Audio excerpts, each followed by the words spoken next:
ওয়ালাইকুম। আমরা যারা 90s এর পোলাপান, যারা 90-এর দশকে অ্যান্টেনিয়া ঘুরিয়ে বিটিভিতে খেলা দেখতাম, আমাদের চাইতে এরকম কষ্টের ফিলিংস আর কারো নাই। মানে ক্রিকেটের প্রতি এতটাই ভালোবাসা, আমরা সেটা বলে বুঝাতে পারবো না। আগে তো আমাদের হাতে ফেসবুক ছিল না, ইউটিউব ছিল না, স্মার্ট মোবাইল ছিল না।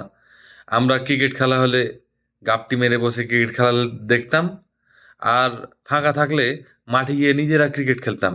হাতে কোনো মোবাইল ছিল না। আর শুক্রবার আর বৃহস্পতিবার শনিবার যখন বিটিভিতে সিনেমা হয়তো আমরা সবাই মিলে বসে সিনেমা দেখতাম। তো আমাদের এটুকুই আনন্দ ছিল, আমাদের এটুকুই সুযোগ ছিল, এর মধ্যে আমরা শান্ত থাকতাম, আনন্দিত থাকতাম। কিন্তু ক্রিকেটটার প্রতি অনেক আবেগ ছিল, অনেক ভালোবাসা। হাজার কষ্ট করে হলেও আমরা ক্রিকেট খেলা দেখতাম এবং মাঠে গিয়ে ক্রিকেট খেলা খেলতাম। সেই থেকে আজ অবধি ক্রিকেট খেলা দেখতেই আসি। যতটা না আনন্দ পাই তার চাইতে বেশি কষ্টই পাই।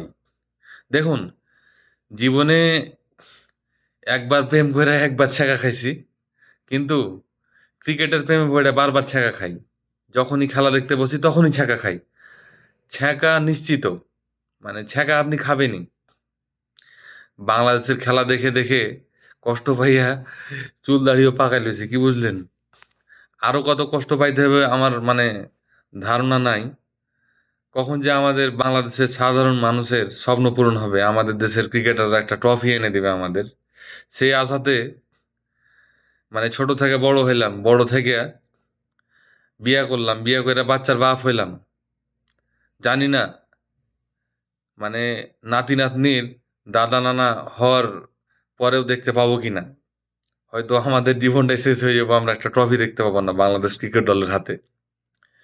যাই হোক, হাজারো কষ্ট বেদনা যাই পাই, তবুও আশা রাখি, তবুও একবার হলেও মোবাইলটা নিয়ে স্কোর চেক করি যে বাংলাদেশ ভালো কিছু করছে কিনা।